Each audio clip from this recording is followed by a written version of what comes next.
जिनके कहने पे चली थी आजादी की आंधी, फिर क्यों कहते हैं मजबूरी का नाम महात्मा गांधी। ना इस पार की ना उस पार की, आज बात करेंगे गांधी के विचार की।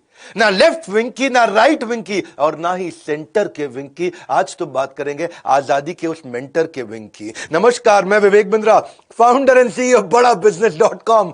वापस आ चुका हूं, फॉर्म में चल रहा हूं। Vajpayee, Sardar Patel, Ratan Tata, Marwari, Abdul Kalam, Subhash Chandra Bose, Radha Krishna Damani, Steve Jobs, Mary Kom, McDonald, एक के बाद एक केस स्टडी दे रहा हूं। और वैसे भी आपने अगर इस चैनल का एक भी वीडियो देखे बगैर छोड़ दिया, समझ लेना अपने बौद्धिक विकास से नाता तोड़ दिया।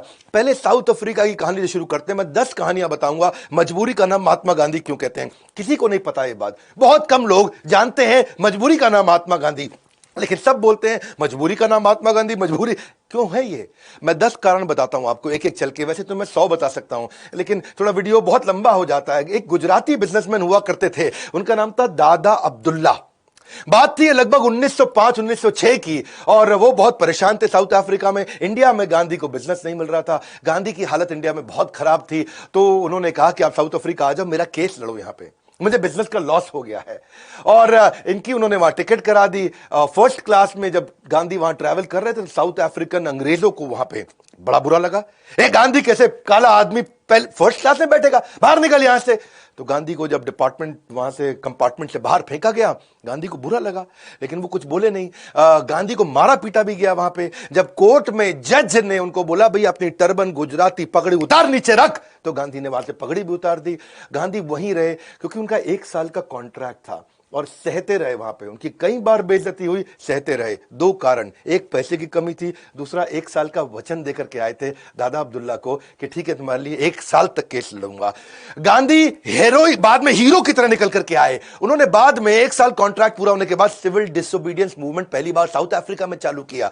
पूरा दुनिया बाद में गांधी की बहुत तारीफ करी, और वैसे गोपाल कृष्ण गोखले ने तो उनको वापस बुलाया कि आप इंडिया में आओ, इंडिया में मूवमेंट लीड करो। 1915 में गांधी वापस लौटे, तो उस दिन को प्रवासी दिवस के रूप में मनाया जाता है। देखो, दिए हुए वचन को पूरा करने के लिए वहां पे अपनी पगड़ी भी नीचे गिराई, ट्रेन से भी निकाले गए, खूब बेइज्जती भी हुई, सब कुछ हुआ।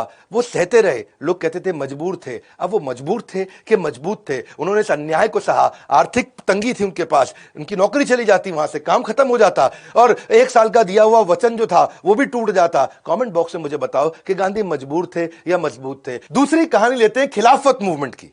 खिलाफत मूवमेंट क्या था? ये 1919 से 1924 तक, यानी कि 5 साल चला था। ये एक धर्म गुरु हुआ करते थे खलीफा, टर्की में। अंग्रेजों ने उनको ताकत से हटा दिया, पावर से हटा दिया, जिसके कारण दुनिया भर के मुसलमान जो उनको बड़ा दर्जे पे रखते थे, बहुत बड़ा धर्म गुरु मानते थे खलीफा जी को। तो फिर उन्होंने कहा भैया ये तो हमारे को तो सारे मुसलमान एक हो गए देश में। खलीफा मूवमेंट चालू हुआ, क्षमा चाहता हूं, खिलाफत मूवमेंट चालू हुआ। गांधी जी ने सोचा मैं वैसे तो कम्युनल नहीं हूं, लेकिन देश के मुसलमानों को अगर देश के लिए मुझे एक साथ लेना है तो उनका दिल जीतना पड़ेगा। तो उन्होंने भी खिलाफत मूवमेंट में बड़ा बढ़ चढ़ के हिस्सा लेना शुरू कर दिया। गांधी ने किसी तरह से मैं मुसलमानों को भी साथ में ले लूं, मुद्दा तो देश का है, देश को बचाना है। अगर ये आज मेरा दिल जीत लिया मैंने इनका, तो मेरे साथ मदद करेंगे। तो खिलाफत मूवमेंट बढ़ने लगा इंडिया में। उसी दौरान साउथ इंडिया में 1921 की बात रही होगी लगभग, तब वहां पे लगभग 1500 हिंदुओं को मार दिया गया मुसलमानों के द्वारा, और 2000 हिंदुओं को जबरदस्ती उनका धर्म परिवर्तन भी कर दिया। जबरदस्ती जब उनका धर्म परिवर्तन किया गया, गांधी चुप रहे, क्योंकि गांधी उस समय मुसलमानों का दिल जीतना चाहते थे। और सारे हिंदू भी परेशान हो रहे थे कि गांधी क्यों नहीं बोल रहे हैं। जबरदस्ती हिंदुओं का धर्म परिवर्तन तो गलत है ना भाई, हिंदुओं का धर्म पर हिंदू अपने हिसाब से जीवन जीने दो उनको। लेकिन गांधी जी ने एक पर्पस पकड़ रखा था कि मुझे मुसलमानों को अपने साथ लेना है, कि वो देश में मेरी मदद करेंगे। मैं पूरा देश इंपॉर्टेंट है या ये 1500-2000 हिंदू इंपॉर्टेंट है? तो गांधी ने देश को आगे रखा। 1500-2000 हिंदू मारे गए या उनका जबरदस्ती धर्म परिवर्तन हुआ। गांधी क्या कहते हैं, मेरे को पॉलिटिकल एडवांटेज तो चाहिए नहीं। ऐसा तो है नहीं कि मुसलमान मुझको वोट दे देंगे मैं प्रधानमंत्री बन जाऊंगा। मेरे को कोई पॉलिटिक्स में तो जाना नहीं है, मुझे तो देश को बचाना है। जाने दो 2000-1500 हिंदुओं को। गांधी ने उनको इग्नोर किया। तो धर्म के आधार पर हत्याएं हुई। धर्म परिवर्तन के खिलाफ गांधी का न बोलना, यह गांधी के लिए जरूरी था या मजबूरी था? वो आप कमेंट बॉक्स में बताइए। गांधी ने सही किया या गलत किया, वो आप कमेंट बॉक्स में बताइए। क्योंकि मैं ना बात करूंगा लेफ्ट विंग की, ना राइट विंग की, ना सेंटर के विंग की। मैं बात करूंगा देश के मेंटर के विंग की, जिसने आजादी पे काम किया। अब सही है गलत है, वो मजबूर थे या मजबूत थे, ये आपकी और मेरे बीच की बात नहीं है, ये कमेंट बॉक्स की बात है। मैं आऊंगा और आपके विचार देखूंगा। तीसरी कहानी नॉन कोऑपरेशन मूवमेंट की। ये बड़ा मूवमेंट था।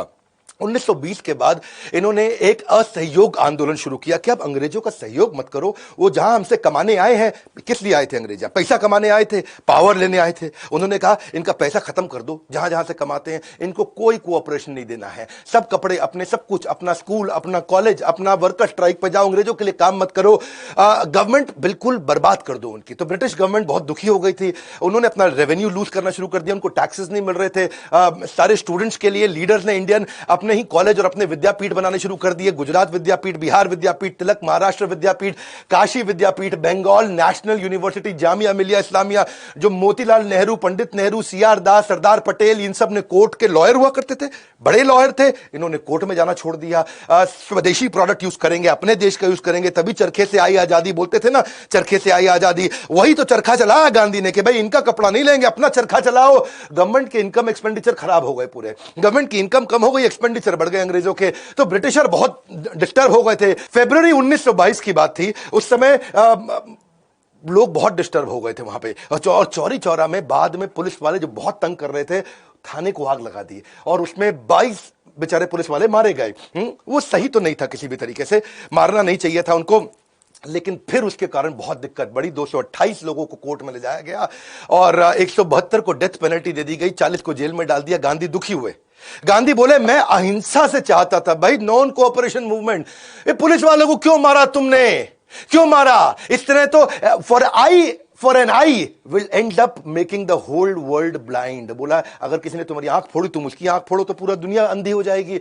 गांधी ने बोला मेरे को तरीका ठीक नहीं लगा, मैं नॉन कोऑपरेशन मूवमेंट वापस ले रहा हूं। और ब्रिटिश गवर्नमेंट, क्योंकि ब्रिटिश गवर्नमेंट लोगों को मारने के लिए रेडी थी, उस समय मार्शल लॉ लगा दिया गया था। मार्शल लॉ का मतलब है जो जहां मिले उसे गोली मार दो, खत्म कर दो। गांधी ने बोला ऐसे नहीं चलेगा, मेरा नॉन कोऑपरेशन मूवमेंट खत्म। इससे देश में बहुत लोग दुखी हुए। बोला गांधी जी ये क्या चक्कर है, जब तुम्हारा मन करे चालू, जब तुम्हारा मन करे बंद। क्योंकि ना एक मूवमेंट चालू हो गया था, देश इकट्ठा हो चुका था। और गांधी की इस बात को कईयों ने पसंद नहीं किया।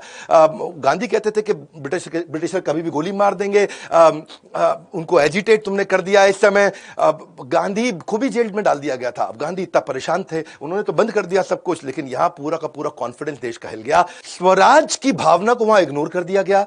जमनालाल बजाज, उनको गांधी का पुत्र माना जाता था, वो स्पॉन्सर करते थे गांधी के सारे इनिशिएटिव। उन्होंने खादी उद्योग, स्कूल, कॉलेज, काफी पैसा खर्च किया था, वो सब भी बंद हो गया।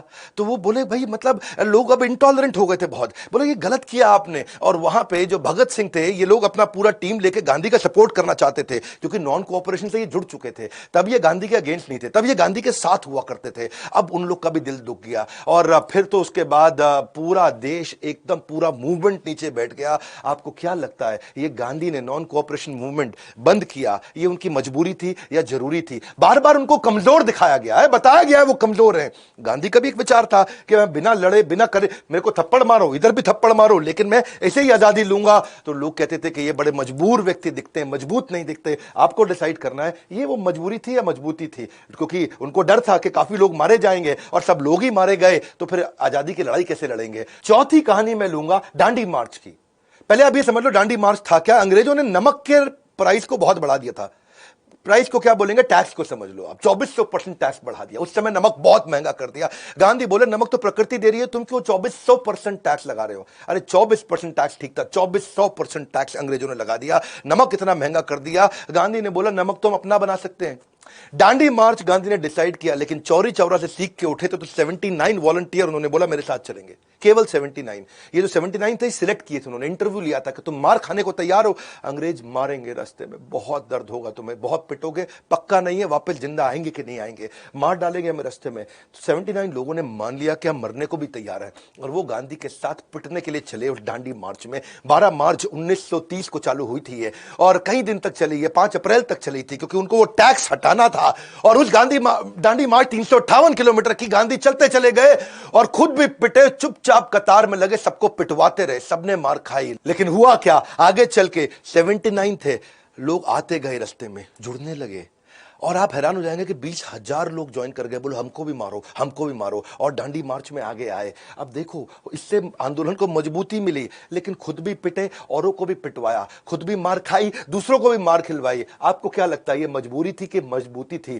क्योंकि आपको पता है ना, मैं ना इस पार की ना उस पार की बात करूंगा, गांधी के विचार की। बड़ा बैलेंस्ड वीडियो है, कमेंट बॉक्स में आपको मुझे बताना होगा। 5वीं कहानी इरविन पैट की। इसमें मैं पहले से जानता हूं आप लोग एक ही तरफ का विचार रखेंगे, इसमें शायद आप गांधी को नहीं पसंद करेंगे, क्योंकि ये वो इरविन पैट था जिसके कारण भगत सिंह, राजगुरु और सुखदेव को फांसी भी दी गई और गांधी ने उनको बचाया नहीं। पहले इरविन पैट समझ लो क्या है। वॉइसरॉय इरविन थे, उनको गांधी जी ने कन्विंस कर लिया कि भैया अगर हम लोग बिल्कुल हाथ जोड़ के लड़ रहे हैं आपसे, आपके ऊपर हाथ नहीं उठा रहे, आपको तंग नहीं कर रहे, कुछ नहीं कह रहे, इसी को बोलते हैं अहिंसा, तो जो बेचारा अहिंसा किससे आंदोलन में है उसको तो जेल में मत डालो। वॉइसरॉय इरविन मान गए इस बात को, बोले ठीक है अहिंसा वालों को नहीं डालूंगा, इनका क्या करूं, भगत सिंह, राजगुरु और सुखदेव का। हाँ, इन्होंने, ये तो सॉन्डर्स की हत्या कर चुके हैं। गांधी ने बोला जैसे आपको ठीक लगता है आप कर लो।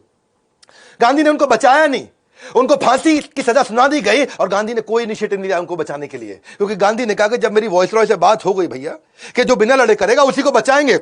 इस चक्कर में सुभाष चंद्र बोस वगैरह भी बहुत नाराज हुए, कई लोग नाराज हुए गांधी से, क्योंकि वो चाहते थे कि इन्होंने बहुत बड़ी शहादत दे रहे हैं, बचाओ उनको। पर गांधी ने कहा नहीं भाई, मेरे अग्रीमेंट में, टर्म्स में नहीं आता है, मैं केवल उन्हीं को बचाऊंगा जो नॉन वायलेंट यानी मेरे तरीके से चलेंगे। तो बेसिकली गांधी का तरीका क्या था, आइदर माय वे और हाईवे, या तू मेरे साथ चल या तू, बस समझ लो बात को। तो ये बात से काफी लोग नाराज भी हुए गांधी से, और यहां तक कि एक बात तो ये भी हिस्टोरियंस में से कुछ इतिहासकार बताते हैं कि गांधी को इरविन ने यह भी कह दिया था कि तुम अगर भगत सिंह की कमिटमेंट लेके मेरे को दे दो कि दोबारा हरकत नहीं करेंगे तो मैं इनको भी छोड़ दूंगा। गांधी ने बोला नहीं भैया, मैं रिस्पेक्ट करता हूं उनकी ब्रेवरी की, मैं रिस्पेक्ट करता हूं, मैं तो दूसरों को भी मना करूंगा बिल्कुल इस तरह से कोई हरकत ना करें। और आगे चल के पता नहीं वो बदले ना बदले, अब क्योंकि वो उसकी आदत बन चुकी है। नॉन वायलेंस मेरा बिल्कुल क्लियर है, मैं इनका साथ नहीं दूंगा इस समय, क्योंकि मेरा मानना है कि हाथ जोड़ करके लड़ाई लड़ेंगे हम लोग। और वैसे फिर उसके बाद कई इतिहासकार ये भी मानते थे कि गांधी कहते कि चलो छोड़ो मत, लेकिन फांसी माफ करा दो, 20 साल की सजा दे दो, चलो ऐसा करो भगत सिंह को 10 साल की सजा दे दो, 5 साल की सजा दे दो, उस पर नेगोशिएट कर लेते। लेकिन गांधी अश्योरेंस लेटर नहीं दिया लिख करके, ब्रिटेन चले गए पीछे से। अब आप बताइए कि गांधी के लिए यह मजबूरी था कि जरूरी था? ये मजबूरी का नाम महात्मा गांधी, इसमें कहना ठीक है या गलत है, क्योंकि उन्होंने भगत सिंह को बचाया नहीं बिल्कुल भी। भगत सिंह चले गए, हमारे देश से इतना वीर सिपाही, आप डिसाइड आपको करना है, कमेंट बॉक्स में आप बताएंगे। छठा था कि कांग्रेस में, अब कांग्रेस बिल्ड हो गई थी, कांग्रेस बड़ी हो रही थी, ये छठी कहानी समझो। काफी सारे इनके जो हमारे प्रोविंसेस हुआ करते थे, प्रोविंशियल इलेक्शन हुए, बिहार, उड़ीसा, बंगाल, बॉम्बे, महाराष्ट्र, सेंट्रल प्रोविंस, आसाम, तो इसमें कांग्रेस जीतती चली गई और जो मुस्लिम लीग थी वो बेचारी हारती चली गई। कांग्रेस बहुत मजबूत हो गई, लेकिन कांग्रेस में आ गया करप्शन, और करप्शन जब बढ़ने लगा और सब लोगों ने बोला कि आपकी कांग्रेस में करप्शन, आपकी कांग्रेस में करप्शन, गांधी ने क्या बोला, बड़ी विनम्रता के साथ इस कांग्रेस को जमीन के अंदर गाड़ दूंगा, खत्म कर दूंगा। और दोनों को समझाया, पटेल, नेहरू, सबको समझाया कांग्रेस को बंद कर दो क्योंकि इसमें करप्शन आ गया है। पटेल, नेहरू बोले नहीं गांधी जी, अगर इस समय हमने ऐसा किया और करप्शन के चक्कर में इसको बंद किया तो मुस्लिम लीग फिर आगे निकल जाएगी, बहुत समस्या हो जाएगी। पंडित नेहरू ने अपोज किया, पंडित नेहरू ने बोला कांग्रेस तो मैं बिल्कुल नहीं हिलने दूंगा, ऐसी चलेगी। गांधी ने बोला लेकिन करप्शन बहुत है, फिर क्या किया जाए? उन्होंने कहा इस समय अगर हमने कांग्रेस तोड़ दिया तो पूरा देश टूट जाएगा, मुस्लिम लीग आगे आ जाएगी, हमें परेशानी होगी, अभी हम अच्छे से चला रहे हैं, हमको चलाने दो। कितना मर्जी करप्शन हो रहा हो गांधी जी, अभी नहीं छोड़ेंगे, हम कांग्रेस मैं लीड कर रहा हूं, मैं लीड करूंगा। नेहरू उस समय अड़ गए बिल्कुल। तो फिर बाद में उन्होंने बोला ठीक है ऐसा करो, तुम्हें जो करना है तुम करो। गांधी उस समय भी छूट गए, गांधी ने उस समय करप्शन पे कोई इनिशिएटिव नहीं लिया और उस समय नेहरू उसको लीड करते चले गए। और फिर गांधी ने यह कहा एक काम करना, जब आजादी हो जाएगी तब कांग्रेस को तोड़ के दोबारा चालू करेंगे। नेहरू ने कहा ठीक, बात ठीक लग रही है मुझे, बाद में देखेंगे हम लोग। तो कांग्रेस में फैल रहे भ्रष्टाचार के बावजूद कांग्रेस को खत्म ना करना या कोई बड़ा मजबूत इनिशिएटिव ना ले पाना, इसमें भी कारण था। यहां पे वो कहते हैं भाई कांग्रेस टूट गई तो देश टूट जाएगा। ये मजबूरी थी या जरूरी थी? क्यों कहते हैं मजबूरी का नाम महात्मा गांधी, ऐसे इंसान जिसने चलाई थी आजादी की आंधी। 7वीं कहानी, जाने अनजाने में ब्रिटिशर्स का वर्ल्ड वॉर 2 में भी सपोर्ट कर दिया गांधी जी ने। हाँ, वर्ल्ड वॉर 1 में तो किया ही था, खिलाफ थे नेताजी सुभाष चंद्र बोस और बहुत से लोग, और सरदार पटेल भी नहीं चाहते थे कि हम ब्रिटिशर्स का साथ दें। वर्ल्ड वॉर 2 तुम्हारी लड़ाई है दुनिया से, अबे तुम हमको यहां मार रहे हो, पेल रहे हो, सूत रहे हो, और फिर भी हम तुम्हारा साथ दें। गांधी वैसे शुरू में तो मना कर रहे थे, लेकिन गांधी अपने मूवमेंट में लोगों को अट्रैक्ट नहीं कर पाए, तनख्वाह दे नहीं पा रहे थे, पैसे थे नहीं। वहां 25 लाख लोग भारत के अंग्रेजों ने अपने साथ जोड़ लिए। उन्होंने कहा भाई तुम हमारे, हम तुमको तनख्वाह दे देंगे, हमारे साथ आ जाओ। ये लोग उनके साथ जाने लगे। गांधी का मूवमेंट इतना कमजोर था, यहां भी मारो, यहां भी मारो, यहां भी मारो, यहां भी मारो, और इस चक्कर में यूथ उनके तरह अट्रैक्ट हुए नहीं। हालांकि गांधी ने बाद में एक नया मूवमेंट जिसको बोलते हैं क्विट इंडिया मूवमेंट शुरू किया, लेकिन जाने अनजाने में फिर उन्होंने वर्ल्ड वॉर 2 में उनको सपोर्ट किया अंग्रेजों को, उनको बोला मजबूती से यहां नहीं खड़े हुए, उन्होंने उनको समझाया कि अगर हम आपका साथ देंगे आप हमारा भारत छोड़ देना, आप प्लीज हमारे को आजादी दे देना। अंग्रेजों ने भी बोला ठीक है, अगर तुम मेरा साथ दोगे तो आगे चल के हम तुम्हें आजादी दे देंगे। गांधी फिर अग्री कर गए कि ठीक है, ये हम साथ देंगे इनका विनम्रता से, क्योंकि ये हमको आजादी देने वाले हैं, इन्होंने हमको वचन दिया है। अब गांधी प्रेम से चलते थे, गांधी मार पिटाई में बिलीव नहीं करते थे, अपने शत्रु का भी साथ देने में बिलीव करते थे। शूद्रम हृदय दौर्बल्यम त्यक्त्वा उत्तिष्ठ परंतपा, ऐसा अर्जुन को कृष्ण ने बोला था। हृदय दौर्बल्यम, दुर्बल हृदय मत बनाओ अर्जुन, त्यक्त्वा उत्तिष्ठ परंतपा, उत्तिष्ठ मतलब खड़े हो जाओ, त्यक्त्वा मतलब त्याग के हृदय की दुर्बलता को। लेकिन साथ में फिर कृष्ण ने यह भी कहा कि तुम्हारा हृदय कोमल है। गांधी भी कुछ ऐसे ही थे अर्जुन की तरह, उनका हृदय बहुत कोमल था और कोमल हृदय के चक्कर में शत्रु का भी साथ देने को तैयार हो जाते थे। सेकेंड वर्ल्ड वॉर में अंग्रेजों की मदद करना यह गांधी जी की मजबूरी थी या उनके लिए जरूरी था? यह मजबूरी या जरूरी, यह निर्णय आप लेंगे। लेकिन आठवीं कहानी ये मैंने पीछे एक बार बताई थी, उन्होंने पंडित नेहरू को प्रधानमंत्री बनाने के लिए चुना, जबकि सबने वोट सरदार पटेल को दिया। सबको पता है, सारे इतिहासकार जानते हैं, यह बात कई बार की जा चुकी है। सेकेंड वर्ल्ड वॉर के बाद ब्रिटिश सरकार कमजोर हो चुकी थी, बहुत कमजोर हो चुकी थी। उन्होंने बोला ठीक है, अब इतना कमजोर हो गए, हम छोड़ के जा रहे हैं। उधर सुभाष चंद्र बोस काफी अटैक करा चुके थे इंडिया में, तो जब ब्रिटिश सरकार ने कहा ठीक है हम जाते हैं छोड़ करके, एक अंतरिम सरकार बना लो। अंतरिम सरकार में सबने वोट दे दिया। किसको? वहां से पंडित नेहरू भी थे, पटेल भी थे, आचार्य कृपलानी, राजेंद्र प्रसाद, खान अब्दुल गफार खान, सब थे। लेकिन वोट किसके फेवर में गया? वोट गया सरदार पटेल के फेवर में। प्रांतीय 15 प्रांतीय कमेटी थी, सबने मिलकर के वोट दिया, फिर भी मना कर दिया गांधी ने सरदार पटेल को, तुम पीछे हो जाओ, नेहरू को प्रधानमंत्री बना देते हैं आगे चल के, क्योंकि प्रधानमंत्री वही बनता है जो कांग्रेस का अध्यक्ष बनना था, उसी ने प्रधानमंत्री बनना था, ये तय हो चुका था। उन्होंने नेहरू को बना दिया। लोगों ने पूछा गांधी आपने नेहरू को क्यों बनाया? बोले नेहरू नाराज ना हो जाए, अगर नेहरू नाराज होगा तो कांग्रेस तोड़ देगा, कांग्रेस टूट गई तो अंग्रेज फिर से हमें कंट्रोल ना कर ले, कोई दिक्कत ना आ जाए। और नेहरू वैसे भी नंबर 1 की पोजीशन पर रहना चाहता है, नेहरू अंग्रेजी जानता है, नेहरू विदेश में बात कर सकता है, नेहरू ये नेहरू वो नेहरू ये। उस चक्कर में उन्होंने नेहरू को फिर से आगे लिया। जनता के खिलाफ जाकर के सरदार पटेल को आगे बढ़ाने की जगह, वो जानते थे सरदार पटेल मेरी सारी बात मान जाते हैं, उनको साइड किया। नेहरू का एक अपना स्टाइल है, वो बढ़िया सफारी सूट में आते, हाथ में पाइप लेके, गुलाब का फूल टांग के, अंग्रेजी में बात करते हुए अंग्रेजों के साथ नेगोशिएशन करते थे। तो गांधी ने कहा देखो इंटरनेशनल अफेयर ये संभाल लेंगे, कोई बात नहीं सरदार पटेल, भारत में तुम संभाल लेना। तो विरोध के बावजूद पंडित नेहरू को कांग्रेस में आगे बढ़ा देना, विरोध के बावजूद नेहरू को फाइनल कर देना, इसलिए कि कहीं कांग्रेस ना टूट जाए, ये गांधी की मजबूरी थी। ये गांधी के लिए मजबूरी था या जरूरी था, वो निर्णय आप लेंगे, क्योंकि गांधी के लिए हमेशा एक पर्पस था, एक कॉज था, जिससे वो जस्टिफाई करते थे उसको। गांधी वैसे बहुत मजबूत आदमी थे, जो इतनी मार खाता क्यों खाता है? अच्छा आप समझो, पीछे 20 करोड़ लोग आपके फेवर में, उसके बावजूद भी गांधी मार खाने को तैयार है, इसका मतलब टॉलरेंस थी उनमें, उन्हें बहुत अच्छे गुण थे। पर इन बातों के कारण कई बार गांधी का ब्रांड देश में इवॉल्व नहीं हुआ। गांधी आज भी हमारे देश के युवाओं के बीच में एक बड़ी इंस्पिरेशन नहीं है। 9वीं कहानी, सुभाष चंद्र बोस को उन्होंने बाहर करा दिया।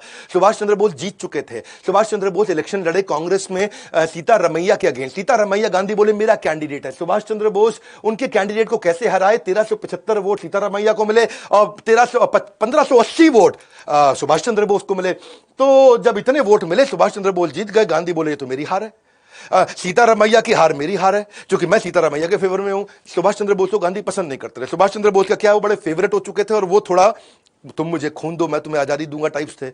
और गांधी जी कहते थे इधर भी मार लो इधर भी मार लो, लेकिन आराम से लड़ेंगे हम लोग, इस तरह नहीं लड़ेंगे। उन्होंने जीतने के बावजूद पूरी जान लगा के, सुभाष चंद्र बोस को हराने के लिए उन्होंने जान लगाई थी। जान लगाने के बावजूद जब सुभाष चंद्र बोस जीत गए, तब बोला रुको, खत्म, रिजाइन कर दो, यहां से निकल जाओ। सुभाष चंद्र बोस उनके आइडियल शिष्य थे। उन्होंने बोला मैं जानता हूं हमारे रास्ते अलग हो सकते हैं, पर मकसद एक है। सुभाष चंद्र बोस बाद में विदेश चले गए, मैंने उन पर पूरी केस स्टडी बनाई। उन्होंने सुभाष चंद्र बोस को जबरदस्ती रिजाइन कराया था। इसमें मैं गांधी को विलेन नहीं दिखा रहा हूं, मैं उनकी विचारधारा बता रहा हूं। उनकी विचारधारा यह है कि देश में जो देश की टॉप लीडरशिप है, उसके हिसाब से सब चलना चाहिए। ऐसा नहीं सुभाष चंद्र बोस अपनी ढपली बजाएं और नेहरू पटेल अपनी ढपली बजाएं और मैं अपनी बात बोलूं। तो वो चाहते थे कि भाई, इसलिए उन्होंने सुभाष चंद्र बोस को बाहर किया। ऐसा करना उनकी विचारधारा, ये मजबूरी था या जरूरी था, सही था गलत था, ये आपको देखना है। इतने में 10वीं कहानी ले लेते हैं, पार्टीशन का टाइम। पार्टीशन में क्या हुआ? पार्टीशन के टाइम में आपको पता है जिन्ना आगे आ गए थे, मेरे को अलग पाकिस्तान चाहिए, अलग पाकिस्तान चाहिए, अलग पाकिस्तान चाहिए। तो सारे इतिहासकार बताते हैं कि गांधी ने शुरू में अलग पार्टीशन का, अलग पाकिस्तान का विरोध किया। सबको खूब समझाया, भाई अलग नहीं करो, अलग नहीं करो। वहां वाइसराय को समझाने चले गए, अच्छा माउंट बेटन को समझाने चले गए, भाई माउंट बेटन तू ऐसा कर, तू इंडिपेंडेंट कर दे, बंटवारे का हम आपस में बाद में देख लेंगे। माउंट बैटन ने बोला नहीं नहीं, साथ साथ ही करते हैं भाई, साथ साथ करना पड़ेगा। अच्छा, वो नहीं सुन रहे थे इनकी। फिर ये उसके पास गए जिन्ना के पास, भाई जिन्ना तू मेरी बात सुन, पहले अलग करा लेते हैं, बाद में तुझे दे दूंगा। जिन्ना बोला ना ना ना ना, जिन्ना अभी यहां ग्रेट कैलकाटा किलिंग करा चुके थे, 5,000 लोग मारे जा चुके थे, कईयों को हत्याएं करा चुके थे, बहुत लोग बेघर हो चुके थे। तो जिन्ना इस समय बिल्कुल क्लियर थे, भाई अंग्रेज हैं तो पाकिस्तान मिल जाएगा। एक बार इसको इंडिपेंडेंट करा दिया, बाद में ये पाकिस्तान देंगे नहीं देंगे कौन सुनेगा मेरी, कोई नहीं सुनेगा। वो माउंट बैटन को पकड़ के बैठ गए, देख भैया ऐसा मैं तो बैठ गया नहीं चौकड़ी मार के, मेरे को तो पाकिस्तान अलग चाहिए, अभी चाहिए। बच्चे आइसक्रीम के लिए लड़ते हैं, वो पाकिस्तान के लिए लड़ रहा था। अब उस चक्कर में गांधी की बात ना सुने जिन्ना। फिर गांधी ने बोला मेरे दो बड़े प्यारे शिष्य हैं, करण अर्जुन, नेहरू पटेल, इनको समझा देता हूं, ऐसा करो, अलग नहीं करो, तुम इसी को दे दो पाकिस्तान। पाकिस्तान नहीं मतलब पूरा हिंदुस्तान, पूरा पाकिस्तान, सब इसी को दे दो, बोलो तू ही प्रधानमंत्री बन जा। और नेहरू को एकदम दिमाग हिल गया, ओए ऐसे थोड़ी होता है, इसको बना दो है जी। तो सरदार पटेल भी फेवर में नहीं थे कि ना ना ना जिन्ना को नहीं बनाओ। इन्होंने बोला बना दे, जिन्ना को प्रधानमंत्री बनने दे, कोई फर्क नहीं पड़ता, कम से कम भारत तो एक रहेगा, भारत एक रहेगा, टूटेगा नहीं। तो वहां नेहरू ने बोल दिया देखो ऐसा हमारी रियासतें अलग अलग हैं बहुत सारी, ये इतनी 500-550 रियासतें हैं और सब के सब नाराज हो जाएंगे क्योंकि हिंदू बाहुल्य राज है ये, बिल्कुल यहां गड़बड़ हो जाएगी। तो पूरा का पूरा सब ने जिसके पास जाए गांधी की कोई बात ना माने। गांधी की लीडरशिप वहां थोड़ी कमजोर दिखाई पड़ी। गांधी अपना हर बात पे अनशन पे बैठ जाते, अरे मेरी कोई सुन नहीं रहा, मेरी कोई सुन नहीं रहा। वही हुआ। उसके बाद फिर पाकिस्तान को अलग होना पड़ा, पार्टीशन को ना रुकवाना पड़ा।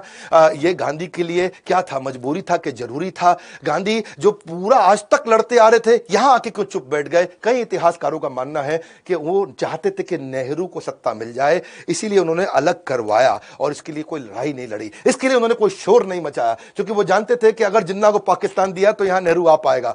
और कई लोग मानते नहीं नहीं, उन्होंने प्रयास किया। अलग अलग इतिहासकारों की अलग अलग बातचीत है। और आप लोगों के लिए क्या, हमारा चैनल एक जिम्मेदार चैनल है, हम एक तरफ की बात नहीं करना चाहते। गांधी की कई विशेषताएं थी। आइंस्टाइन उनको अपना गुरु मानते थे, आइंस्टाइन उनको greatest man of 20th century मानते थे। टैगोर ने उनको महात्मा की उपाधि दी, सुभाष चंद्र बोस ने उनको फादर ऑफ नेशन बोला, मार्टिन लूथर किंग उनको अपना गुरु मानते थे। इनके सम्मान में सरदार पटेल ने पीएम का पद त्याग दिया।